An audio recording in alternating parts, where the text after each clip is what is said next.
자, 오늘의 런치 토크 주제는요. 현대차의 자회사인 현대차 인도법인 IPO가 22일 증권시장에 상장이 됩니다. 4조 원 이상의 자금을 끌어들이면서 한 번 더 레벨업을 할 것으로 예상이 되는데요. 두 분과 함께 이야기 나눠봅니다. 신한투자증권의 정석현 PB님 나와 계시고요. 경제 유튜버이자 작가인 알머리 제이스님 나와 계십니다. 두 분 어서 오세요. 안녕하십니까. 자, 현대차 IPO. 두 분 어떻게 현대차 무조건 타고 계셔야죠. 오늘 이거 나오려면. 그렇죠? 그렇죠. 뭐. 현대차 타고 저도 계시- 현대차 타고 다니고 아, 있습니다. 진짜죠? 네, 맞습니다. 나중에 다 확인 들어갑니다. 네. 아, 그런가요? 제이스는 저는 기아. 기아. 아, 기아 좋죠. 네.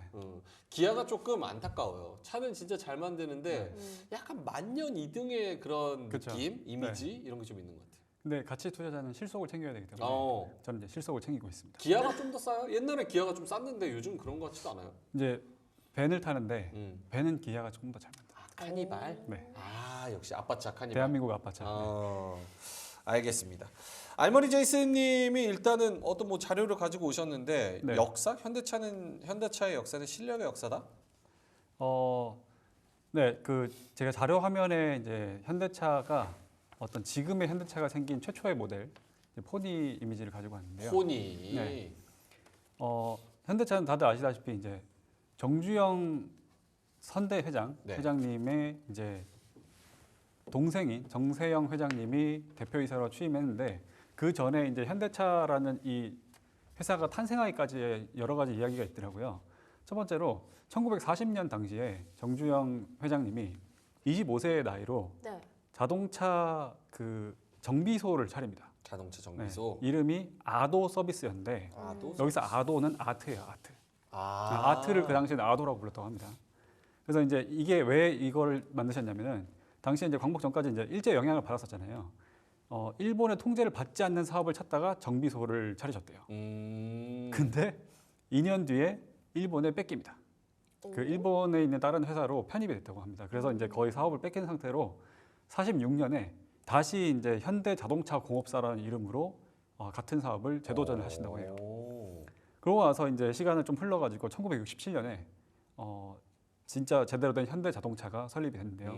그 사이에 이제 정주영 회장님 같은 경우는 건설 쪽으로 돈을 많이 버셨고 그렇죠. 그쪽으로 좀 이제 힘을 주고 계셨기 때문에 동생인 정세영 그 넷째 동생인 정세영 회장님이 대표이사로 이제 취임을 했고요. 그리고 이제 처음에는 그 포드와 기술 제휴를 해서 포드의 코티나라는 그 자동차를 위탁 생산했었는데 네. 그게 품질 노이즈도 생기고 그다음에 71년에 정부의 약간 이제 좀 그 압박. 네, 압박이라기보다는 그 당시 상황이 좀 안 좋았었나 봐요. 그래서 코티나가 단종이 되고 72년에는 포드와도 갈라선다고 합니다. 그러고 나서 다시 이제 절치부심으로 만든 게 4년 뒤에 만든 게 1976년에 이제 첫 번째 모델 포니인 거죠. 포니. 근데 포니는 말 그대로 차를 잘 만들어서 인기를 끌었어요.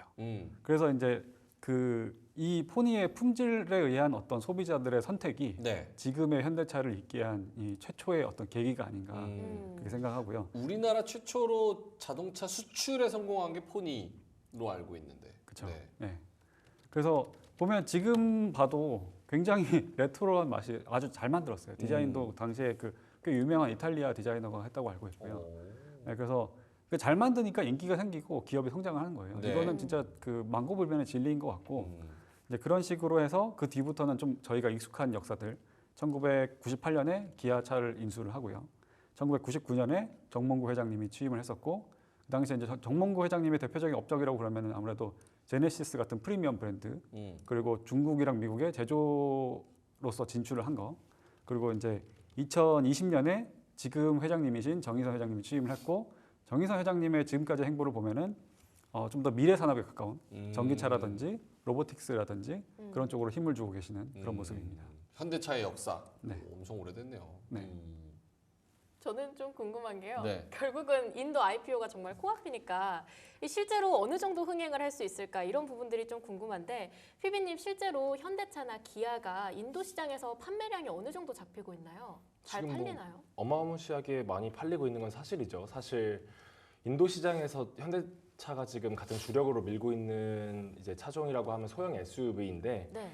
이게 지금 이제 뭐 이미 몇백만 대 수준을 넘어서서 점점 성장률을 높여가고 있는 것도 사실이고, 이제 기존에는 내연기관차 IC라고 부르는 걸 기반으로 해가지고 좀 진출을 했더라면 이제부터는 기존에 많이 나갔었던 모델들에 이제 EV를 장착해가지고 새로운 사업을 좀 재편하려고 하고 있는 움직임도 많이 보이고 있는 것 같습니다. 그러면 현대차가 나중에 따라가야 할 그런 브랜드들도 있는 것 같아요. 지금 준비된 자료를 보니까 쫓아야 할 마루티 vs 쫓아오는 타타. 이건 어떤 의미로 준비를 해주신 자료일까요? 사실 지금 뭐 인도 시장이 굉장히 커지고 있어요. 자동차 시장이 얼마나 커지고 있냐면 일단 뭐 먼저 가져온 자료를 보면은 자, 요 자료인데 이제 시장 성장률이 지금 자동차 시장 성장률 기준으로 이미 세계 1위고 네. 이제는 세계 3위 시장까지 올라섰어요. 일본은 이미 예전역에 제쳐가지고 세계 3위 시장까지 도달을 했는데 이제 이 상황에서 인도 시장을 가장 크게 점유하고 있는 세 가지 회사가 마루티, 그 다음에 현대차, 그 다음 타타그룹 이렇게 되어 있는데 현대차가 거기 껴요. 생각보다 되게 많은 비율을 차지하고 있죠. 그러네요. 점유율 기준으로는 이제 한 15% 정도에서 왔다 갔다 하고 있는 수준인데 이제 현대차가 IPO를 진행하고 있다는 것 자체가 앞으로의 인도 시장 자체의 파이의 성장성 그리고 이제부터 점유율 굳건히 가져가야 되겠다라고 하는 그런 뭔가 공고화의 목표를 두고 있는 초석으로서 그냥 꺼내든 대안이 아니었을까라는 생각이 들고 있습니다. 그러면 작가님한테도 동일한 질문을 좀 던져본다고 한다면 현대차가 인도 IPO 이후에 좀 흥행할 가능성 어떻게 보시나요? 자동차도 결국에는 장치 산업이잖아요. 돈이 많이 필요해요. 그러니까 말 그대로 진짜 쩐의 전쟁이고 네. 그런 의미에서 지금 이제 가용 가능한 최소한 뭐 3조 이상에서 막 지금 뭐 상단은 4조 5천억까지 본다고 하는데 네. 그 정도 되는 돈을 이제 가져온다는 거는 특히 의사결정이 빠른 게 중요한 게 자동차 산업인데 그 현대차의 최대 강점은 저는 빠른 의사결정이라고 생각하거든요. 그 의사결정을 하기 위한 총알이 생긴다는 측면에서 굉장히 좋은 요소로 보고 그리고 확실히 인도 소비자들한테도 좀 어느 정도 그 소비자들의 그 특징을 잘 파악을 해서 마음을 잘 사로잡고 있는 것 같아요. 인도에서. 네네. 그래서 잘 될 것 같습니다. 저는. 오.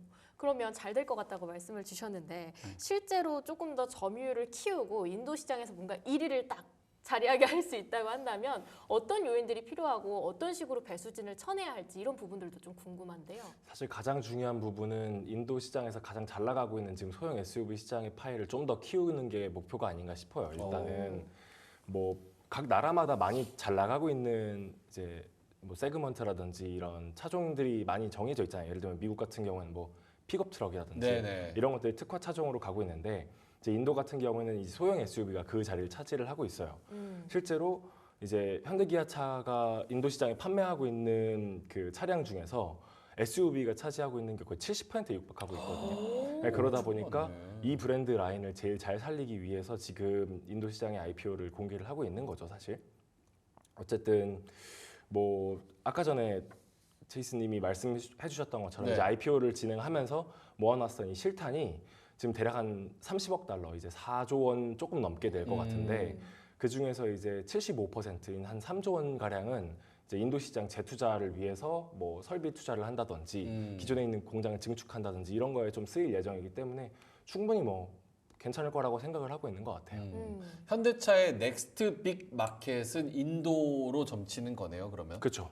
소형 SUV라고 하면 뭐가 팔려요? 투싼 이런 건가? 투싼보다도 좀 더 작은 더 작은? 차종인데 이제 우리나라 같은 경우에는 가장 작은 경영 SUV라고 하면 사실 뭐가 있을까요? 지금 전기차지만 니로 사이즈? 네, 니로보다도 조금 더 작은. 더 작은? 네.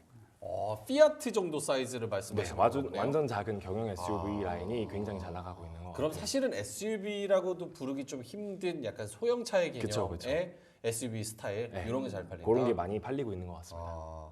그건 아무래도 국민소득 평균적인 GDP 뭐 이런 거를 따져서 약간 비싼 거는 못 사니까 소형으로 많이 팔자 약간 이런 개념이 그런 것 같아요. 왜냐하면 대형 차종이나 좀 플래그십 이제 세그먼트 라인 같은 경우에는 이미 뭐 점유율이 독일 3사가 많이 꿰차고 있고 뭐 벤츠, BMW 이런 애들이 거의 한 60~70% 가량을 차지하고 있거든요. 네. 근데 이제 뭐 현대차가 최근에 뭐 인베스터 데이에서 얘기했던 것 중에 하나가 플래그십 세그먼트를 늘리기 위해서 우리도 네. 한번 도전을 해보겠다라는 거를 조금 언급한 바 있긴 한데 이제 그 날 동시에 이제 얘기했던 것 중에 하나가 IPO를 해가지고 이제 모으는 실탄을 정확히 어디다 쓸지는 이제 IPO가 실제로 성공을 한 다음에 그 다음에 공개를 하겠다고 해서 이제 그거는 이제 추후 지켜봐야 될 부분인 것 같습니다.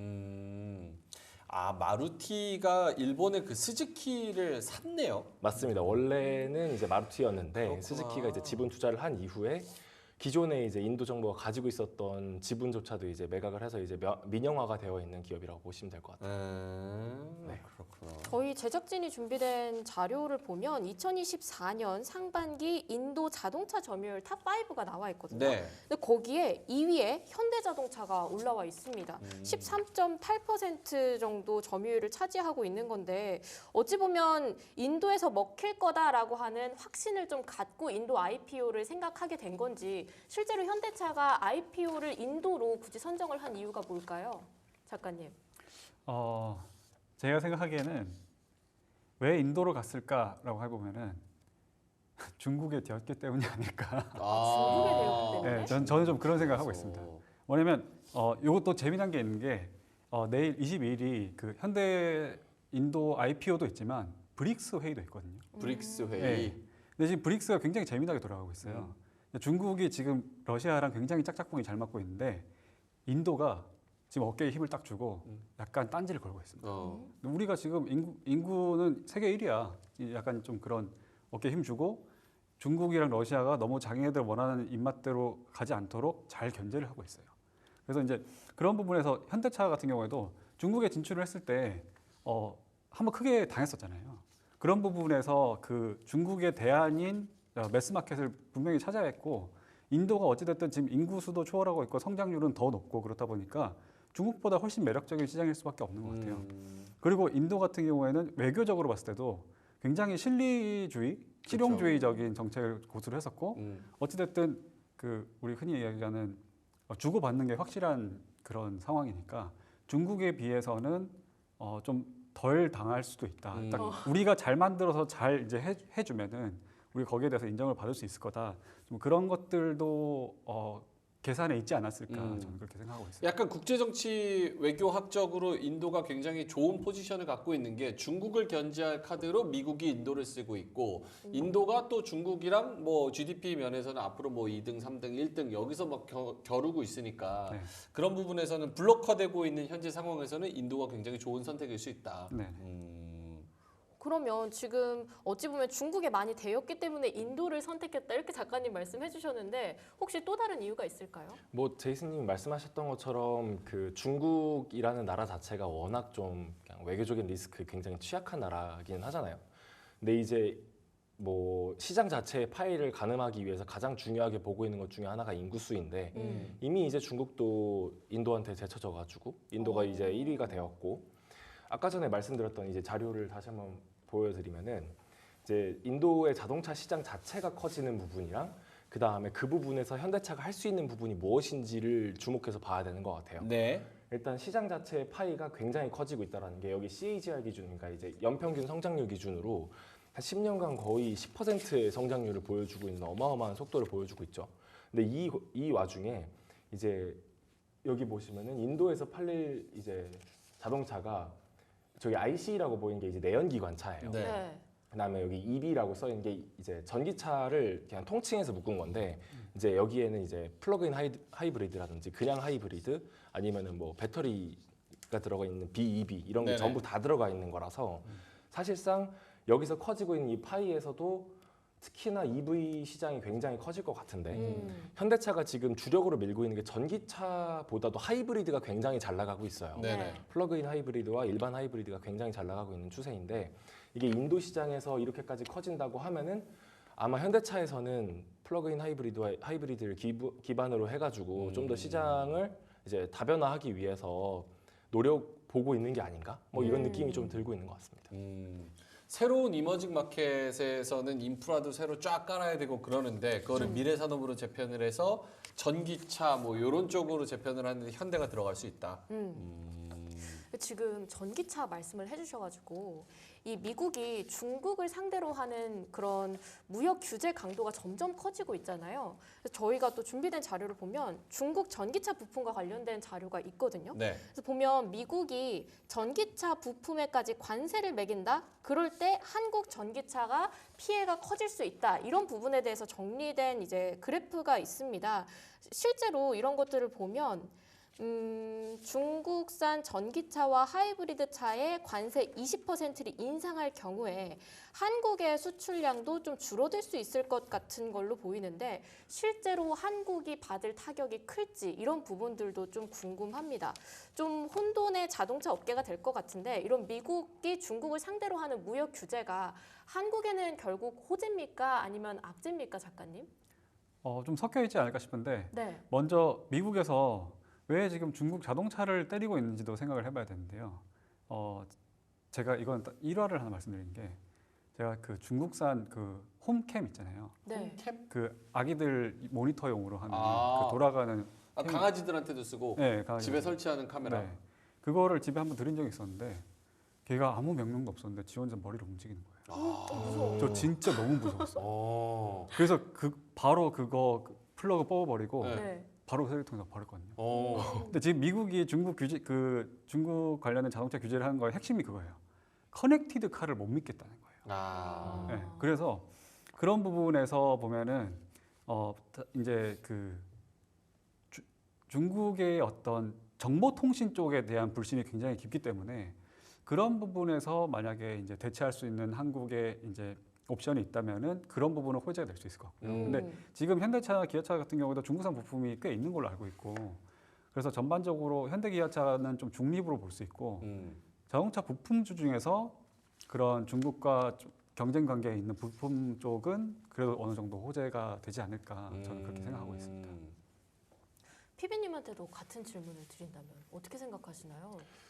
뭐 타격을 안 받을 수는 없다고 생각을 합니다. 어쨌든 간에 뭐 대중 규제라는 것 자체부터가 되게 포괄적인 부분이기 때문에 네. 그러니까 완성차를 뭐 아예 수입하지 않는 것도 있지만 그냥 거기에 들어가는 부품이나 이런 단에서도 중국산이 있으면 그냥 그러면 아예 수입 안 할게 뭐 이런 식으로까지 강경하게 나올 수도 있는 부분이거든요. 그러니까 이거는 사실 대선이 끝난 다음에 만약에 트럼프가 당선이 된다면 그 부분에 대한 규제는 더욱더 강화될 것으로 이제 풀이가 되고 있긴 한데 그러다 보니까 이제 현대차에서도 그거를 좀 막기 위해서 많이 노력을 하고 있어요.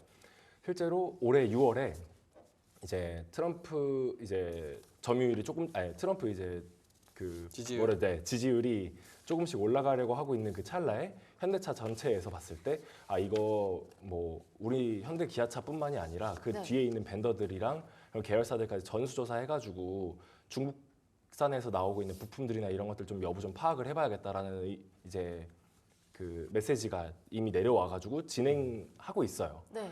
그러다 보니까 이미 현대차 입장에서도 이 부분에 대해서 많이 생각하고 있다라는 거는 중국 규제가 충분히 악영향으로 미칠 수 있다라고 생각을 하기 때문에 저 입장에서는 뭐 호재보다는 악재에 좀 더 가까운 게 아닌가라는 생각이 드는 것 같습니다.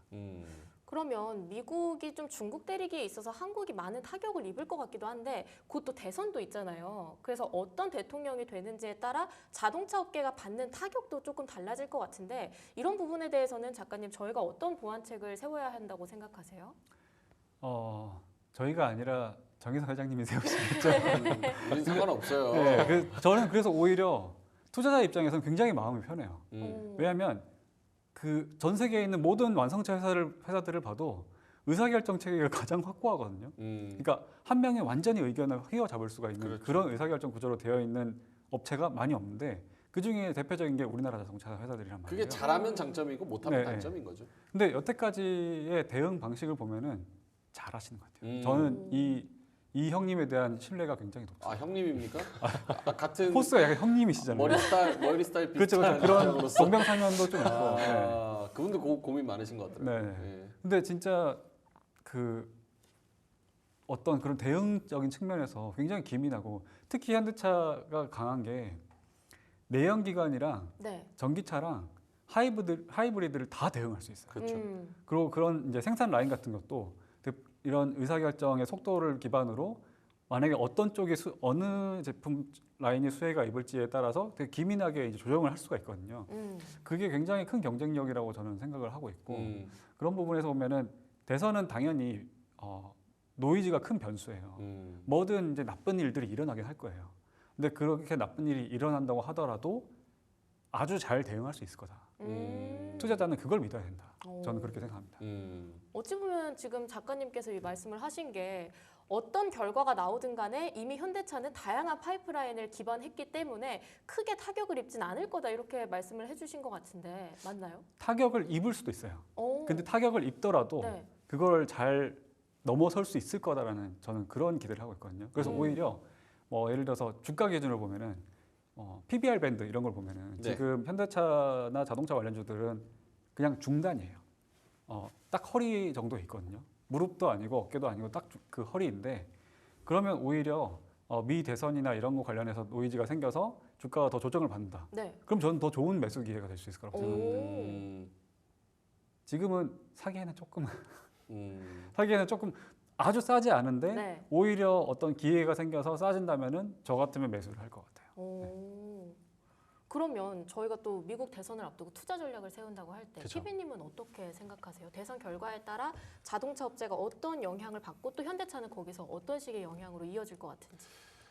이것도 사실 대선이 끝난 다음에 정책이 발표된 다음에 투자를 하는 게 좋을 것 같긴 해요. 왜냐면은 네. 뭐 대부분의 투자자분들 중에 하시는 생각이 일단 정책 발표되기 전에 저가 매수로 바텀 피싱 하겠다라고 생각을 하고 미리 들어가시는 분들이 꽤 계신데 네. 대선을 앞두고 그렇게 행동을 하는 건 굉장히 위험하다. 일단 특히나 뭐 워낙 트럼프가 예전에 뭐 인플레이션 감축법이나 이런 것들 때문에 자동차나 전기차 이런 2차 전지 쪽이 많이 두드려 맞았잖아요. 네. 그러니까 이런 게 이미 전례가 있었었는데 지금 와서 바로 들어가는 건 사실 조금 위험하다고 생각을 하고 있긴 해요. 근데 이제 다만 이 부분에 대해서 이제 작가님께서 말씀해 주셨던 것처럼 현대차는 이미 모든 라인을 다 가지고 있어요. 이게 전기차랑 내연기관이랑 하이브리드가 전부 있기 때문에 이 부분에 대해서 대응할 때 있어서 속도 차이는 분명히 있을 것이다. 다른 기업들이 따라올 때 있어서 뭐 예를 들면 뭐 2년 3년이 걸린다면 현대차는 그 부분에 있어서 이제 도약을 하는 데 있어서 좀 더 빠르게 대응할 수 있을 거라는 부분에 대해서는 이제 문제가 없을 것이다라고 생각을 하고 있는 것 같아요. 다만 네. 이제 이 부분은 사실 센티먼트적인 부분이 되게 많이 강한 게 네. 사실 현대기아차 실적 보셨으면 아시겠지만 뭐 나쁘지 않아요. 항상 꽤 호실적을 보여주고 있고 항상 뭐 기사만 보면 역대급 판매량, 역대급 판매량 이렇게 얘기하는데 주가는 항상 내려가는 건 어쩌면 현대차와 기아차에 대한 사람들의 생각이 너무 굳어져 있는 게 아닌가라는 생각이 들어요. 호실적이 나오는 게 너무 당연하고 이게 마치 밸류에이션을 이제 계산하는 데 있어서 상수 취급하는 것처럼 호실적은 당연한 거다. 이런 느낌으로 가다 보니까 이게 IPO를 시작으로 해서 인도 시장을 얼마나 잡아먹느냐에 따라서 달라지는 건데 더 드라마틱한 이제 성장을 보여주지 않으면 사실상 국내 증시에 있는 현대차에다가 이제 집중적으로 투자를 하기에는 여전히 조금은 위험한 부분이 있는 것 같다라고 조금 조심스럽게 말씀을 드리고 싶습니다. 그럼 피비님은 주가 상승 여력으로 이번 3분기의 실적보다는 인도에서 앞으로 어떤 모멘텀을 보여줄까가 더 중요하다라고 말씀을 하시는 아무래도 건가요? 그런 부분인 것 같아요. 지금 당장 뭐 어쨌든 국내 내수나 이런 부분도 그렇고 네. 기존에 이제 판매하고 있었던 미국이나 이런 데에 대한 수출 자체도 일단은 조금 뭐랄까 보합권에 머물고 있다라고 해야 되나? 그러니까 소비 심리 자체가 아직 꺾여 있는 상황인 건 맞는 것 같아요. 네. 금리가 더 내려와야 되는 것도 사실이고 그래야 자금 조달을 해서 증축을 하기도 하고 뭔가 수출을 할 때 있어서 조금 더 여력을 받을 수 있을 탄력을 받을 수 있을 것 같은데 이런 부분을 기다려 보려면 어쨌든 국내에 상장되어 있는 현대차 자체는 펀더멘털적으로 조금 아직은 뭐 위태위태까지는 아니어도 조금 보류를 해야 될 것 같고 인도 IPO가 진행된 다음에 그 상황을 보고 나서 들어가는 게 맞는 것 같다라고 생각을 하고 있습니다. 굉장히 조심스럽게 접근을 해야 된다고 말씀을 해주시는 것 네. 같아요. 작가님께도 이번에 3분기 실적 현대차하고 기아 다 잘 나올 거다 뭐 이런 얘기 있는데 네. 그때 저희 주가 움직임은 어떻게 될 거라고 전망하시나요? 저는 오히려 그거보다 네. 방금 말씀하신 인도 IPO에서 좀 재미난 포인트가 하나 있는 게 아까 그 말씀하신 인베스터 데이에서 한 70% 정도는 인도에 그 재투자를 해서 이 시장 개척에 쓰겠다 그랬잖아요. 네. 그 남은 30%를 어디다 쓸지가 굉장히 중요한데 일부는 분명히 그 모회사, 그러니까 우리나라 현대차로 돌아올 수 있다는 거죠. 그게 배당 지원이라든지 어떤 주주 환원에도 쓰일 포션들이 분명히 있기 때문에 오히려 그런 게 이제 그 지금 IPO 때 들어오는 돈을 확인하고 발표를 하겠다고 지금 이야기가 되어 있고 어떤 식으로 주주 환원책이 발표되냐에 따라서 되게 재미난 촉매가 될 수도 있을 거라고 생각해요. 이제 그건 일단 흥행이 됐을 때의 이야기이긴 하겠지만은 어찌됐든 그 중에 그 인도 IPO에서 얻어진 그 실탄의 일부는 본국으로 송환되는 이제 자본들도 있을 거거든요. 그게 저는 하나의 재미난 포인트라고 생각하고 실적 같은 경우에는 주가가 우상향하는 주가들은 그런 식이에요. 실적이 분기마다 계속해서 그 우수한 성적을 거두면은 점점 사람들의 마음이 돌아섭니다. 그래서 당장 3분기 실적이 좋다고 해가지고 바로 주가에 트리거가 될지는 않을 수도 있어도 뭐 4분기라든지 내년 1분기가 괜찮다고 하면은 2분기 그러니까 드라이빙 시즌이 되기 전에는 그 기대감이 굉장히 커질 수 있어요. 그래서 저는 특히 이제 현대차 같은 경우에 배당도 주고 하기 때문에 배당 기일 이후에 만약에 좀 조정을 받는다.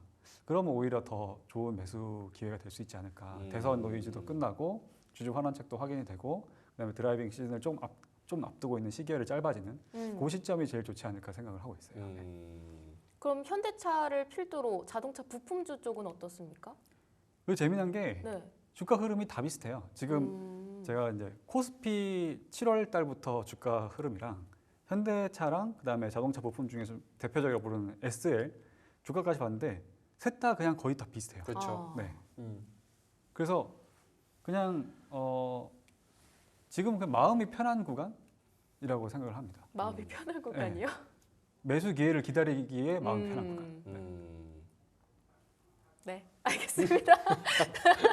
이제 시간이 거의 다 돼서 슬슬 마무리를 해야 될 것 같은데 우리 PB님 준비해온 한마디 보면 현대차의 이유 있는 선택 이렇게 준비를 해주셨는데 네. 어떤 선택을 현대차가 했다고 보신 거예요? 인도 시장이 IPO를 진행한 것 자체부터가 이미 이유 있는 선택인 것 같아요.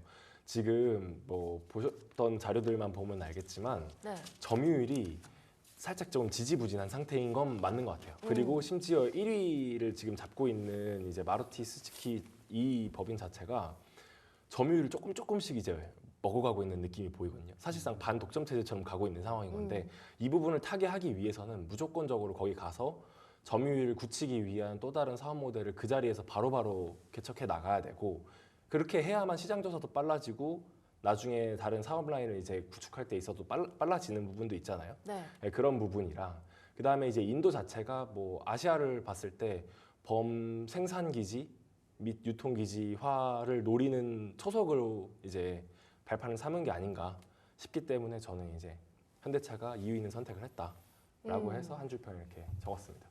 오늘 작가님은 어떤 한마디 준비해 오셨나요? 저요. 일단 장기적으로 모아가기에 굉장히 좋은 기업이라고 생각을 하고요. 네. 저희가 걱정할 회사는 아닌 것 같아요. 그래서 저는 한 줄평을 현기차는 걱정 말고 안전운전해서 우리 오랫동안 살면서 배당 많이 타먹읍시다. 약간 이렇게 잡아봤습니다. 배당 많이 타먹어가면서 안전운전 네네. 해보겠습니다. 네, 오늘 현대차 인도 IPO를 앞두고 여러 가지 이야기 해봤는데요. 미국 대선도 그렇고 앞으로의 행보도 그렇고 지켜봐야 할 모멘텀들은 많은 것 같습니다. 오늘 준비된 소식 여기까지 하고 마쳐보도록 하겠습니다. 신한투자증권 영업부 PB님, 정석현님과 경제 유튜버이자 작가님이신 알머리 제이슨과 함께했습니다. 고맙습니다.